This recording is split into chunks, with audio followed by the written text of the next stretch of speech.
Hello what's up everybody, my name is Nick and welcome back to my YouTube channel let me flow. Guys, आज के उस video का हमारा पहला एक वर्ड है रॉथ। ये एक नाउन है। इसका मतलब होता है कि किसी का बहुत तगड़ा गुस्सा बोल सकते हो, प्रचंड क्रोध बोल सकते हो, बदला लेने की भावना है तो उसकी वजह से आ सकता है, या फिर कुछ गलत हो गया सामने, अन्याय चल रहा है उसकी वजह से तगड़ा गुस्सा आ सकता है, या फिर कुछ ऐसा काम हो गया है सामने, या फिर किसी पर्सन ने ऐसा कुछ कर दिया है जो कि आपको पसंद नहीं है तो इसकी वजह से कोई तगड़ा गुस्सा आ सकता है। बहुत ज्यादा मात्रा में जो क्रोध होता है उसको रौत बोल सकते हैं। जैसे मैं पहले जब स्कूल जाता था तो उस टाइम पर मैं अपने टीचर से बहुत ज्यादा डरता था। सारे टीचर से तो नहीं डरता था, लेकिन उनमें जो इंग्लिश वाले टीचर थे उनसे बहुत ज्यादा डरता था, क्योंकि वो जब मारने पर आते थे तो बहुत ज्यादा मतलब गाल लाल कर देते या फिर हाथों पे मार देते, वो उनके निशान तक छप जाते थे। उनका जो गुस्सा था, उनका जो क्रोध था, उसकी वजह से बहुत ज्यादा डर लगा करता था। तो इसके लिए आप सिनोनिम्स यही बोल सकते हैं, रेज बोल सकते हैं, फ्यूरी बोल सकते हैं, आउटरेज बोल सकते हैं। तो एग्जांपल्स आप देख लीजिए। The audience wrath forced him to issue a public apology. मतलब यहाँ पर रणबीर अलाहाबादिया की एक क्लिप के बारे में बात चल रही है जिसमें उन्होंने कुछ ऐसा कमेंट किया था जो कि इनअप्रोप्रिएट था। तो मतलब उस कमेंट की वजह से बहुत ज्यादा पब्लिक के अंदर गुस्सा भर गया या फिर बहुत ज्यादा मात्रा में क्रोध पैदा हो गया। तो उस ऑडियंस का जो बहुत ज्यादा मात्रा में या फिर प्रचंड क्रोध था, उस चीज ने फोर्स कर दिया रणबीर अलाहाबादिया को to issue a public apology, सार्वजनिक तरीके से माफी मांगने के लिए या फिर माफी को जारी करने के लिए रणबीर अलाहाबादिया को मजबूर कर दिया उस दर्शकों के क्रोध ने। My mother's wrath is terrible when I don't clean my room. मतलब मेरी मम्मी का जो बहुत ज्यादा मात्रा में गुस्सा होता है या फिर मेरी मम्मी का जो प्रचंड क्रोध होता है वो बहुत ज्यादा खतरनाक होता है या फिर वो बहुत ज्यादा भयानक होता है। When I don't clean my room, मतलब जब मैं अपने कमरे को गंदा करके रखता हूँ या फिर अपने कमरे को साफ नहीं करता हूँ तो उस टाइम पर मेरी मम्मी का जो क्रोध रहता है वो बहुत ज्यादा प्रचंड होता है। जिसको नहीं पता उसको मैं बता देता हूँ कि मैंने 100 एडवांस इंग्लिश वोकैबुलरी वर्ड्स के लिए एक पीडीएफ तैयार की है जिसमें आपको हर एक वर्ड के लिए detailed in the meaning, synonyms, examples, parts of speech, daily use English examples और करंट न्यूज के ऊपर एग्जांपल्स हर एक वर्ड के लिए देखने के लिए मिल जाएंगे। अगर आप उस पीडीएफ को खरीदना चाहते हैं तो इस वीडियो के डिस्क्रिप्शन बॉक्स में आपको व्हाट्सएप नंबर मिल जाएगा, मुझे वहां पर कांटेक्ट कीजिए, मैं वहीं पर वो पीडीएफ प्रोवाइड करवा दूंगा। नेक्स्ट वर्ड है हमारा कंसोलिडेट। ये एक वर्ब है। इसका मतलब होता है कि किसी चीज को मजबूत कर देना या फिर किसी चीज को और भी ज्यादा ताकतवर बना देना। अब जैसे एग्जाम आने वाले होते हैं तो एग्जाम से पहले लोग पढ़ाई करने बैठ जाते हैं या फिर जो भी नोट्स वो तैयार करके रहते हैं तो उन नोट्स को वे पढ़ने लग जाते हैं या फिर उन नोट्स को वो मजबूत करने लग जाते हैं। मतलब उनका रिवीजन कर करके उनको मजबूत कर देते हैं। जो भी सारी टॉपिक्स होते हैं उनमें अच्छी पकड़ बना लेते हैं। तो मतलब उन सारी नोट्स को कंसोलिडेट कर देते हैं। तो इसके लिए सिनोनिम्स यही हो गए, यूनिफाई हो गए, स्ट्रेंथन हो गया, सॉलिडिफाई हो गया। तो एग्जांपल्स आप देख सकते हैं। After the backlash Ranveer aimed to consolidate his public image by apologizing. मतलब बैकलैश के बाद या फिर रणवीर की जो क्लिप वायरल हो रही है जिसमें इनअप्रोप्रिएट कमेंट किया गया है रणवीर के द्वारा, तो उस क्लिप के ऊपर रिस्पांस जो आया पब्लिक का, उस रिस्पांस के बाद, उस प्रतिक्रिया के बाद रणवीर ने कोशिश की to consolidate his public image, मतलब अपनी पब्लिक इमेज को मजबूत करने की कोशिश की या फिर उद्देश्य ये रखा कि उनकी जो पब्लिक इमेज बनी हुई है, पब्लिक के अंदर जो भी इमेज बनी हुई है उसको वो मजबूत रखें बाय अपोलोजाइजिंग। इसी चीज की वजह से उन्होंने अपोलोजाइज कर लिया या फिर इसी चीज की वजह से उन्होंने माफी मांग ली। She consolidated her notes to prepare for the exam. मतलब उसने मजबूत किया, उस लड़की ने मजबूत किया her notes to prepare for the exams, मतलब एग्जाम की तैयारी करने के लिए अपने नोट्स को उसने मजबूत किया या फिर अपने नोट्स पर अच्छी पकड़ जमाई। नेक्स्ट वर्ड है हमारा एरोड। ये एक वर्ब है। इसका मतलब होता है ग्रेजुअली कुछ डिस्ट्रॉय हो जाना, मतलब धीरे धीरे कुछ नष्ट कर देना, धीरे धीरे कुछ छीण कर देना, कुछ खत्म कर देना धीरे धीरे, या फिर किसी चीज को, किसी सिचुएशन को धीरे धीरे कमजोर बना देना। अब जैसे मेरा एक दोस्त है तो वो पहले जिम जाया करता था, लेकिन एक आध साल से वो जिम नहीं जा रहा है तो इसकी वजह से उसकी जो फिजिकल स्ट्रेंथ थी उसमें थोड़ी सी कमी आ रही है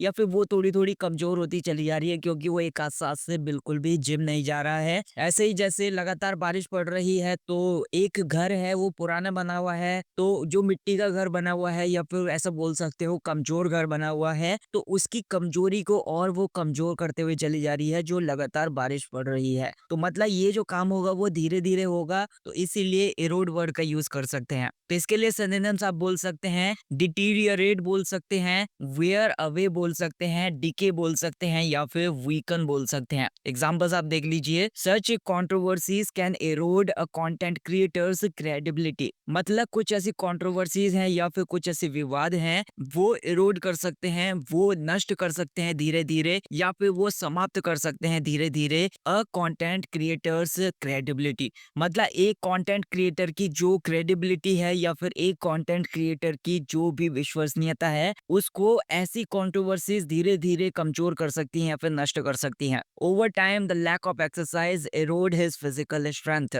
मतलब जैसे जैसे टाइम बीतता गया, समय के साथ साथ द लैक ऑफ एक्सरसाइज मतलब एक्सरसाइज की कमी की वजह से, तो जो एक्सरसाइज की कमी थी उसने धीरे धीरे कमजोर कर दिया उसकी फिजिकल स्ट्रेंथ को। नेक्स्ट वर्ड है हमारा कल्मिनेट। ये एक वर्ब है, इसका मतलब होता है मतलब एक ऐसे हाईएस्ट पॉइंट पर पहुंच जाना या फिर एक ऐसे फाइनल पॉइंट पर पहुंच जाना जो मतलब सब कुछ निर्धारण करेगा। जैसे कि कोई ऐसे सिचुएशन है या फिर कोई भी ऐसा काम है तो उसके वो रिजल्ट का संकेत देता है। तो मतलब किसी चीज का परिणाम ही आप बोल सकते हैं। अब जैसे घर में शादी की तैयारियां चल रही थी, बहुत लंबे टाइम से या फिर बहुत महीनों से शादी की तैयारी चल रही थी। लास्ट में इन सारी तैयारियों का जो समापन हुआ या फिर इन सारी तैयारियों का जो खात्मा हुआ वो शादी से हुआ। मतलब शादी हो गई, शादी वाला जो दिन था वो लास्ट पॉइंट था, वो जो शादी का दिन था वो रिजल्ट था। तो मतलब सारी तैयारियों को उसने कल्मिनेट कर दिया या फिर उसका रिजल्ट दे दिया। तो इसके लिए आप सिनोनिम से ही बोल सकते हैं, कंक्लूड बोल सकते हैं, पीक बोल सकते हैं, रीच बोल सकते हैं, या फिर फिनिश बोल सकते हैं। इसको आप ऐसे भी समझ सकते हैं जैसे ये वीडियो मैंने तैयार की है, इसमें मैंने कुछ वोकैबुलरी वर्ड्स लिए हैं और लास्ट में जाके मैं इन सारे वर्ड्स का सम अप दूंगा, इन सारे वर्ड्स को कंक्लूड करूंगा, यानी कि आप ऐसे बोल सकते हो इन सारे वर्ड्स को मैं कल्मिनेट करूंगा। तो इसके लिए एग्जांपल्स आप ये बोल सकते हैं, the backlash culminated in Ranveer issuing a public apology. मतलब जो बैकलैश था या फिर जो ऑडियंस की तरफ से रिस्पॉन्स आया था या फिर जो भी प्रतिक्रिया थी उसने कल्मिनेट कर दिया या फिर उसने रिजल्ट ये दिया कि रणवीर ने पब्लिकली माफी मांग ली। Months of preparation culminated in a grand wedding ceremony. मतलब महीनों से जो शादी की तैयारियां चल रही थी उसका रिजल्ट एक ग्रैंड वेडिंग सेरेमनी में निकल कर आया, या फिर लास्ट में एक भव्य शादी का समारोह हुआ या फिर शादी का समापन हुआ। तो महीनों की जो तैयारियां चल रही थी तो उसका रिजल्ट वही था, उसके बाद कोई भी तैयारी नहीं करनी थी। नेक्स्ट वर्ड है हमारा रेवलेशन। ये एक नाउन है, इसका मतलब होता है किसी चीज का खुलासा कर देना। कोई भी सीक्रेट बात हो सकती है, कोई भी राज हो सकता है, उसका खुलासा कर देने वाली जो सिचुएशन है उसको रेवलेशन बोल सकते हैं। अब जैसे मेरा एक दोस्त है तो वो वैसे तो मेरे को अपने पास्ट की बातें बताता नहीं था, लेकिन एक दिन उसने अचानक से सारी की सारी बातें जो भी पुरानी बातें थी उसकी उसने मेरे सामने खोल के रख दी, या फिर अपने पास्ट को मेरे सामने खुलासा कर दिया उसने, या फिर सारा का सारा राज मेरे को बता दिया। तो ये जो सिचुएशन हुई, ये सारा का सारा जो खुलासा हुआ या फिर राज बताना जो हुआ, ये जो सिचुएशन हुई वो रेवलेशन हो गई। तो इसके लिए सिनोनिम से यही बोल सकते हैं, my friends revelation that he was moving abroad was unexpected. मतलब मेरे फ्रेंड का, मेरे दोस्त का जो रेवलेशन था, मेरे दोस्त का जो भी खुलासा था या फिर राज जो था उसने मेरे को बताया, he was moving abroad was unexpected. मतलब वो अब्रॉड जा रहा है या फिर वो विदेश जा रहा है, तो ये जो राज था वो बिल्कुल अनएक्सपेक्टेड था। ऐसा किसी ने भी एक्सपेक्ट नहीं किया था या फिर ऐसी किसी ने भी उम्मीद नहीं की थी। अगला वर्ड है हमारा डिसाइसिव। ये एक एडजेक्टिव है, इसका मतलब होता है कुछ है जो कि निर्णायक है। इसको आप ऐसे समझ सकते हो जैसे आपने कोई डिसीजन लिया है या फिर कोई भी निर्णय लिया है, तो वो किसी चीज के लिए, किसी पर्सन के लिए या फिर किसी भी सिचुएशन के लिए बहुत ज्यादा इंपॉर्टेंट है और वो बहुत ज्यादा जरूरी भी है, और वही लास्ट निर्णय है, उसी के ऊपर सारी चीजें डिपेंड करती हैं। तो उसको आप डिसाइसिव बोल सकते हैं। अब जैसे मैं बहुत टाइम से ऐसा सोच रहा था कि जिस जॉब को मैं कर रहा हूँ उस जॉब को मेरे को छोड़ देना चाहिए, लेकिन पहले तो मैं बस सोच ही रहा था, ऐसा नहीं कि कोई मैंने निर्णायक वाला काम कर दिया या फिर बिल्कुल डिसाइसिव वाला काम कर दिया। लेकिन अब फाइनली मैंने रेजिग्नेशन लेटर तैयार कर दिया, मतलब मैंने निर्णायक फैसला ले लिया, मतलब आर या पार वाला फैसला ले लिया। इसके बाद बस और कुछ भी नहीं होने वाला है, मेरे निर्णय पर ही सब कुछ टिका हुआ है। तो उसको आप निर्णायक फैसले को आप डिसाइसिव बोल सकते हैं। तो इसके लिए सिनोनिम्स यही हो गए, कंक्लूसिव बोल सकते हैं, क्रूशियल बोल सकते हैं, सिग्निफिकेंट बोल सकते हैं। तो एग्जांपल्स आप देख सकते हैं, decisive goal in the last minute won them the match. मतलब एक डिसाइसिव गोल था। इसको आप ऐसे समझ सकते हो जैसे कि 3 गोल इधर हो गए थे, 3 गोल इधर हो गए थे। अब लास्ट गोल करना था हमने। अगर इस टीम ने कोई भी गोल कर दिया तो ये टीम हार जाएगी, अगर इस टीम ने कोई भी गोल कर दिया तो ये टीम हार जाएगी। अब ये जो लास्ट गोल है इसी के ऊपर पूरा का पूरा मैच टिका हुआ था। तो ये जो निर्णायक गोल हुआ वो एक ने कर दिया तो दूसरी टीम हार गई। तो उसी लास्ट मिनट में वो जो डिसाइसिव गोल था, उसी लास्ट मिनट में ये जो निर्णायक गोल था, उसकी वजह से उसने मैच को जिता दिया। Ranveer took decisive action by apologizing publicly. मतलब रणवीर ने एक ऐसा डिसाइसिव एक्शन लिया या फिर रणवीर ने एक ऐसा निर्णायक फैसला लिया, निर्णायक काम किया या फिर एक ऐसा कदम उठाया बाय अपोलोजाइजिंग पब्लिकली। मतलब पब्लिकली या फिर सार्वजनिक तौर पर माफी मांगकर रणवीर ने एक निर्णायक फैसला लिया। मतलब अब आगे की जो प्रोसेस है वो उस चीज पे डिपेंड करती है या फिर उसके ऊपर निर्भर है या फिर उसी माफी के ऊपर टिकी हुई है।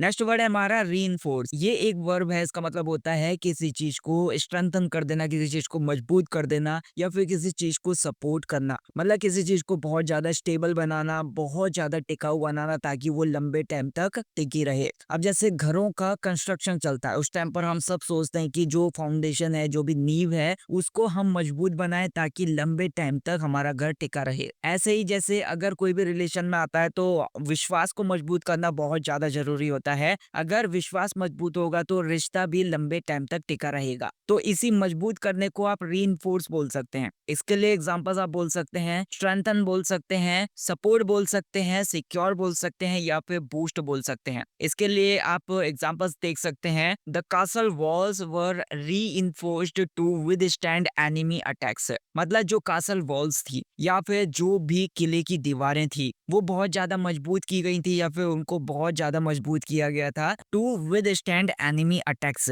मतलब जो भी अगर शत्रुओं का, जो भी दुश्मनों का अगर अटैक होता है उन दीवार के ऊपर या फिर उस किले के ऊपर, तो वो जो दीवारें होंगी वो उन हमलों का सामना कर सके, इसीलिए वो जो दीवार थी किले की उसको मजबूत बनाया गया था। He aimed to reinforce trust with his audience through his statement. मतलब रणवीर अलाहाबादिया ने कोशिश की या फिर रणवीर अलाहाबादिया का उद्देश्य था टू रीइंफोर्स ट्रस्ट। मतलब ट्रस्ट को या फिर जो भी विश्वास है उसको मजबूत बनाने का उद्देश्य था रणवीर अलाहाबादिया का विद हिज ऑडियंस। मतलब रणवीर अलाहाबादिया का अपनी ऑडियंस के साथ जो भी विश्वास था, रणवीर अलाहाबादिया उस विश्वास को, उस ट्रस्ट को मजबूत करने का एम रखा या फिर ऐसी कोशिश की कि वो विश्वास है वो लंबे टाइम तक बना रहे, वो टिकाऊ बना रहे या फिर वो मजबूत बना रहे उस ऑडियंस के साथ थ्रू हिज स्टेटमेंट, जो अपॉलॉजी वाली स्टेटमेंट दी है या फिर वो जो माफी मांगने वाला जो स्टेटमेंट दिया है रणवीर अलाहाबादिया ने, उनका यही उद्देश्य था कि वो जो विश्वास है वो मजबूत बना रहे। नेक्स्ट वर्ड हमारा कैप्टिव। ये एक एडजेक्टिव है, इसका मतलब होता है कोई कैद बोल सकते हो। मतलब किसी पर्सन की कोई कैद बोल सकते हो, कोई भी चीज है, कोई भी सिचुएशन में कोई भी पर्सन फंसा हुआ है उसको कैप्टिव बोल सकते हैं, जहां से वो मूव ही नहीं कर सकता है या फिर वहां से छूटकर भाग नहीं सकता है या फिर स्वतंत्र रूप से कोई भी काम नहीं कर सकता है, तो उसको कैप्टिव बोल सकते हैं। अब जैसे किसी पर्सन को डिस्क्राइब करने के लिए आप बोल सकते हैं, किसी जानवर को डिस्क्राइब करने के लिए आप बोल सकते हैं या फिर किसी की कोई फीलिंग्स है उसको डिस्क्राइब करने के लिए आप बोल सकते हैं। और सेकंड, इसी वर्ड को आप एक अलग सेंस में भी बोल सकते हैं। जैसे कोई भी पर्सन है किसी लड़की के चक्कर में फंस गया है, या फिर ऐसा बोल सकते हैं जैसे किसी लड़की को उसने देखा और उसकी वजह से वो मंत्र मुग्ध हो गया। मतलब आप उसको ऐसे बोल सकते हो उस लड़की की ब्यूटी ने या फिर उस लड़की की वजह से वो उस लड़की के लिए कैद सा हो गया या फिर बंधन में हो गया है, तो उस सेंस में भी कैप्टिव बोला जा सकता है।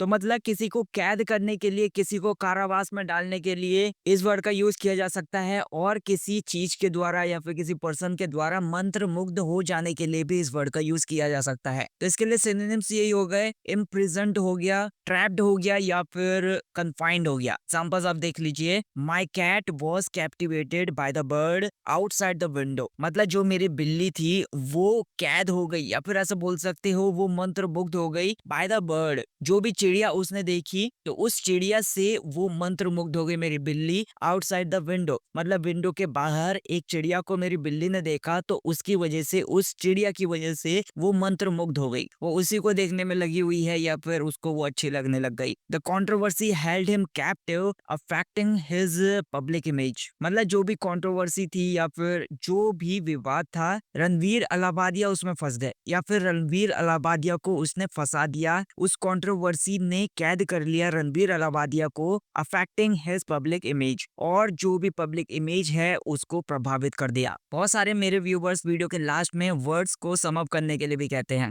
तो आज के इस वीडियो में हमने पहला वर्ड के बारे में बात की, रॉथ। इसका मतलब होता है बहुत ज्यादा मात्रा में किसी का गुस्सा बोल सकते हो या फिर प्रचंड क्रोध बोल सकते हो। कंसोलिडेट का मतलब होता है किसी को मजबूत कर देना या फिर किसी को और ज्यादा ताकतवर बना देना, मजबूत बना देना। इरोड का मतलब होता है किसी को धीरे धीरे कमजोर बना देना या फिर धीरे धीरे नष्ट कर देना। कल्मिनेट का मतलब होता है एक हाईएस्ट पॉइंट पर पहुंच जाना या फिर फाइनल पॉइंट पर पहुंच जाना या फिर एक रिजल्ट पर पहुंच जाना किसी चीज के। रेवलेशन का मतलब होता है किसी बात का खुलासा कर देना, कोई राज है उसका खुलासा कर देना, उसको बता देना किसी को। डिसाइसिव का मतलब होता है कोई भी काम है, कोई भी सिचुएशन है, कोई भी बात है तो वो अगर निर्णायक है तो इसका मतलब ये हो गया कि उसी बात के ऊपर, उसी काम के ऊपर या फिर उसी सिचुएशन के ऊपर सब कुछ डिपेंड करने वाला है, मतलब वो डिसाइसिव हो गया। रीइंफोर्स का मतलब हो गया किसी को मजबूत कर देना, किसी चीज को मजबूत कर देना, कोई भी सिचुएशन है, कोई भी काम है उसको मजबूत कर देना, मतलब उसको ताकतवर बना देना। कैप्टिव का मतलब मैंने आपको दो सेंस में बताया। इसका एक मतलब होता है किसी को कैद कर देना, किसी को कारावास में डाल देना, और दूसरा मतलब होता है किसी पर्सन के द्वारा, किसी चीज के द्वारा या फिर कोई भी सिचुएशन है वहां से मंत्रमुग्ध हो जाना, मतलब उसके बंधन में फंस जाना या फिर वहां पर कैद हो जाना, ऐसे बोल सकते हैं। So that's it guys for this video. I hope आपको वीडियो पसंद आई होगी। आपके डाउट्स मुझे कमेंट सेक्शन में बताइए। तो वीडियो को लाइक कर देना, चैनल को सब्सक्राइब कर देना। Thank you so much for watching this video.